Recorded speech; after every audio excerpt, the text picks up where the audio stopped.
Last Wednesday at 3:40 in the morning Eastern Time, someone placed a roughly $920 million short position on WTI crude oil during the thinnest, lowest liquidity window of the global trading session.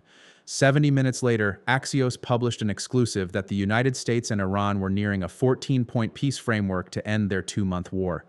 Oil collapsed, with Brent falling from around $108 a barrel to below $100 within hours, and the trade reportedly cleared somewhere in the region of $125 million in profit before the New York close. The Department of Justice and the Commodity Futures Trading Commission are now reportedly investigating a broader cluster of suspicious positions totaling around $2.6 billion, stretching back to the start of the conflict. So, in this video, we're going to explain what happened in the oil market on May 6th, why federal investigators are now circling, and what the pattern of trade suggests about who knew what and when. Never miss an episode and always feel in the loop by subscribing and ringing the bell.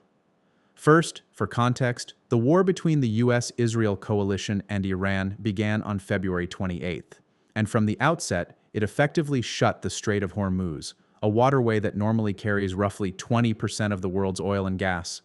Around 1,500 ships and 20,000 seafarers have been stranded in the Persian Gulf since, and Brent crude rallied 42% over the course of the conflict, briefly touching $126 a barrel. U.S. gasoline prices crossed $4.50 a gallon nationally, with California exceeding $6.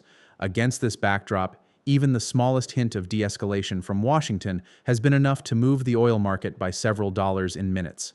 As such, anyone with advanced knowledge of an impending peace announcement was sitting on what was effectively a one-way bet. Now, what makes the May 6th trade so striking is not just the size, but the timing. According to data flagged by the Kobasi letter using LSEG exchange feeds, a position of roughly 9,700 WTI futures contracts was opened in the pre-dawn session, hours before any peace headlines were public. 70 minutes later, Axios reporter Barak Ravid published the exclusive on the 14-point memorandum reportedly negotiated by Jared Kushner and Steve Witkoff through Pakistani mediators. Brent collapsed around 8%, the S&P 500 closed at a record 7,364, and the short was sitting on an estimated $125 million by the U.S. cash close. Ravid himself has flatly denied any coordination with traders, calling the allegations complete and utter bullshit. Crucially, though, this is not an isolated event. Reporting now indicates at least 5 separate suspicious trades since late February, all following the same template. A $500 million short 15 minutes before Trump delayed strikes on Iran's power grid in March, a $950 million short hours before the April 7th ceasefire announcement, a $760 million short 20 minutes before Iran's foreign minister announced the strait reopened, another $430 million short before the April 21st ceasefire extension, and then the May 6th trade.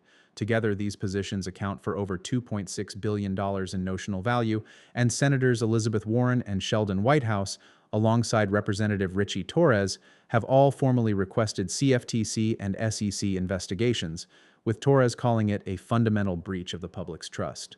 So why does any of this matter beyond the obvious question of insider trading?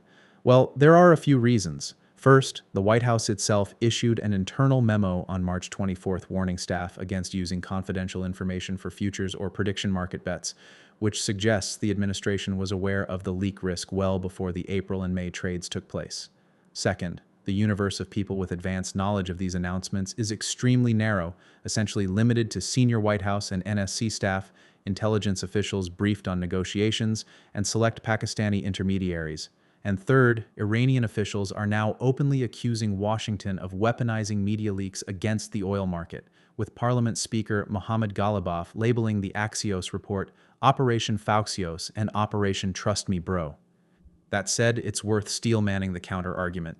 A short of this size could in theory be a legitimate hedge by a producer or sovereign desk, and historical investigations into similar patterns, like the pre-9/11 put options on United and American Airlines, ultimately produced no charges despite years of regulatory effort.